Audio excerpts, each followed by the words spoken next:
The empire was millions strong. There were tens of thousands of battle-hardened warriors ready to fight. At their head was the divine ruler of the land, his word absolute, his will unchallengeable.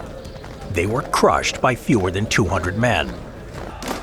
In the 14th century, the Inca Empire began a meteoric expansion, conquering territory across the Andes.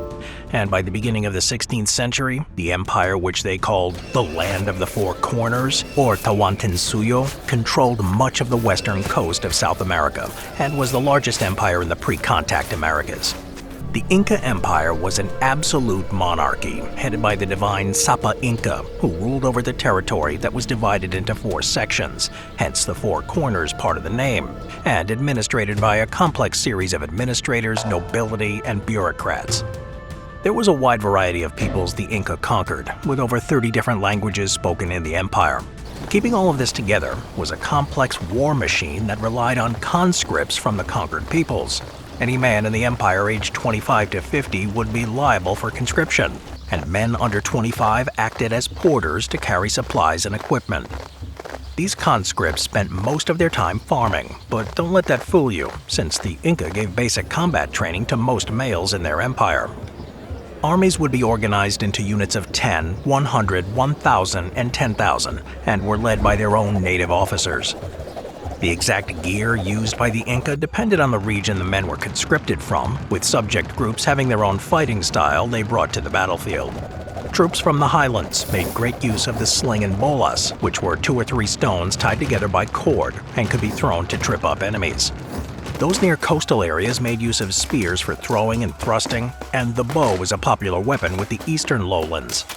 Ranged weapons could be used to soften up an enemy until it was time to close into brutal hand-to-hand combat. The Inca used clubs made from wood and maces whose heads were made from stone or metal, usually copper or bronze, and would be in a star-shaped pattern, but could also be stylized to look like animal heads. Each prong of the star would concentrate the force of the impact on a small area, so each blow would cause massive damage. Wars are not won by dying, so the Inca would wear protective helmets made from wool, cane, and occasionally metal, and wore quilted woolen body armor and quilted or wooden shields. They would be richly decorated with bright colors, feathers, and other markings with cultural and religious significance. The colorful parade of impending death numbered around 200,000 strong. So, how did fewer than 200 men beat this? Entering the picture is Francisco Pizarro. In the 1520s, he led expeditions to the western coast of South America, becoming the first Europeans to bring news of the Inca Empire. Inspired by his distant cousin Hernan Cortez, who conquered the Aztec Empire, Pizarro went to the King of Spain, ruler of the Holy Roman Empire, Charles V, directly. He was convincing enough, and both men wanted the big payday that conquering an empire would bring.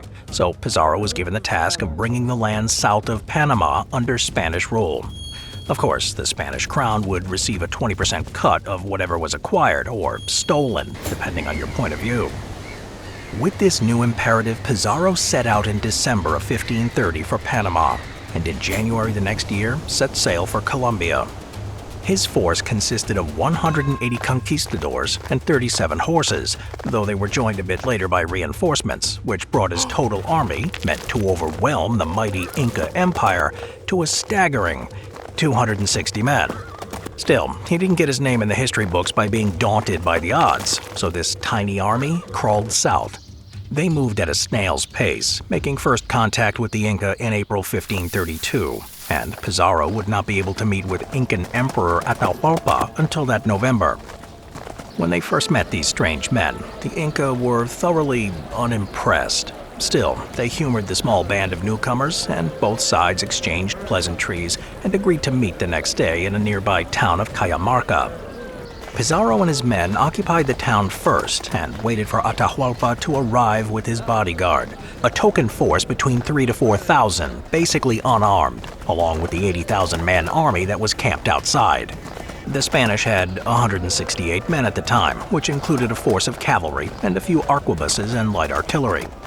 Since he felt being outnumbered nearly 500 to 1 as good odds, Pizarro had his men hide in a nearby courtyard and waited for Atahualpa to show up, which he did in style.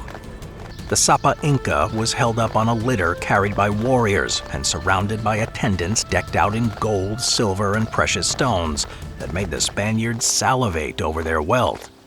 Once there, Pizarro sent an emissary to speak with Atahualpa, demanding that he submit to the Catholic Church and the authority of Charles V. He also handed him a Bible, which Atahualpa didn't understand the significance of, and the emperor threw it away scornfully. Pizarro used this as justification to attack. With the battle cry of Santiago, they leapt out of hiding and opened fire with their arquebuses as the cavalry and infantry charged. The Inca had never seen a firearm before and were stunned by the sudden thunder and puff of smoke. Even more terrifying were the half-ton beasts these invaders rode on that moved faster than any person could run.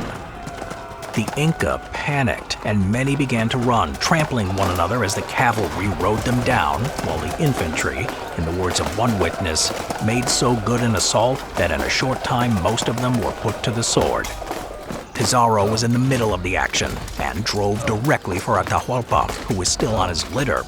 He tried to pull the Inca ruler off, but was too high up to get a decent grip. Instead, he and other conquistadors began slaughtering the litter bearers holding it up. As soon as one would fall, another Inca warrior would take his place, since letting the divine Sapa Inca fall to the ground was unthinkable. Eventually, a squadron of cavalry charged the litter, and it toppled, and Atahualpa was captured. With their leader fallen, what resistance there was dissolved like a puff of smoke. When it was all said and done, around 7,000 Inca were dead, with only one Spanish casualty. Atahualpa was taken hostage, and Pizarro demanded that a room be filled with gold and silver in order for the emperor to be released. This happened, but he was accused of plotting against the Spanish, and Atahualpa was executed by strangulation. With their ruler dead, the Spanish were able to march on Cusco, the capital, unopposed, establishing Spanish control over the Inca Empire, though rebellions and guerrilla warfare would continue to plague the region for decades after. So how did fewer than 200 conquistadors obliterate an army orders of magnitude larger and topple the largest empire in the New World? Through deception, as the Incas were practically unarmed and didn't expect an ambush. During the Battle of Cajamarca, there were only a handful of arquebuses, which are slow-firing and inaccurate, but the loud bang and plume of smoke no doubt caused the Inca to freak out when they were fired. The cavalry also did their fair share to terrify the Inca. A cavalry charge is terrifying to be on the receiving end of, and that's for people who know what a horse is. The fear it generated on a population whose largest beast of burden was the llama cannot be overstated. The stone and bronze weapons the Inca used can be devastating, but it would be next to useless against the solid steel breastplates and helmets that the conquistadors wore, and their woven body armor was no match for steel swords. The Spanish also had some microscopic help. A few years before, an epidemic of diseases such as smallpox broke out, killing between 2/3 and 90% of the population. The Sapa Inca in 1528 was killed in the epidemic, and this sparked a civil war. When the Spanish arrived, Atahualpa was in control, but had not been fully able to consolidate his hold over the empire. To top it off, the Inca belief system held the Sapa Inca as sacrosanct, so when he was threatened, either on the battlefield at Cajamarca or as a hostage later, no Inca would dare do anything that could possibly threaten his life, even when it was prudent to do exactly that. This perfect storm of factors caused the mighty Inca Empire to fall to an army small enough to fit into a college lecture hall.